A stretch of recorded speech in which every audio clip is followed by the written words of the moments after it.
ગઈકાલે અમે 60 થી 17 એસોસિએશન ચેમ્બર ઓફ કોમર્સમાં ભેગા થયા હતા અને સરકારની સામે બધાને વિરોધ છે, કારણ કે જે રીતે સરકારે ફાયર એનઓસી માટે જોગવાઈ લગાવી છે, અત્યારે coaching classes, restaurant, school, colleges અને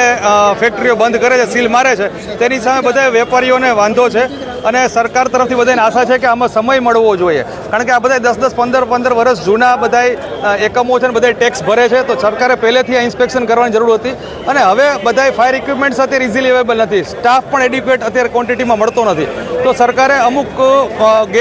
એસઓપી બનાવી અને પ્લાન બનાવીને બધાને અમુક ભાઈ 1000 જણાને 6 મહિનામાં લઈ લ્યો કે 3 મહિનામાં લઈ લ્યો, એ રીતનું એક નોટિસ પીરિયડ આપવો જોઈએ ને એક એસઓપી તૈયાર કરવી જોઈએ, તો જ આ બધું શક્ય બનશે. અત્યારે 500 જણા ભેગા થયા છે, વધીને અઠવાડિયામાં નતર 10,000 જણા ભેગા થશે, કારણ કે બધા ત્રાહીમામ પોકારી ગયા છે અત્યારે. તંત્ર હવે જાગ્યું છે, એને લઈને શું કહેશો? ઘટના બન્યા જે ઘટના બની તે પછી તંત્ર અચાનક જાગ્યું છે, એની સામે બધાનો વિરોધ છે કે સરકારે જાગવાનું હોય પણ બરાબર છે, પણ આટલા 10 વર્ષથી ટેક્સ ભરતા તો સરકાર ક્યાં સૂતી હતી? અત્યારે બધાને સમય આપવો જોઈએ કે તમે ફાયર એનઓસી લઈ લો, કોઈ પણ ફાયર એનઓસી સામે વાંધો નથી, પણ સમય ન મળે તો ફાયર એનઓસી કઈ રીતે શક્ય છે અચાનક બધા માટે?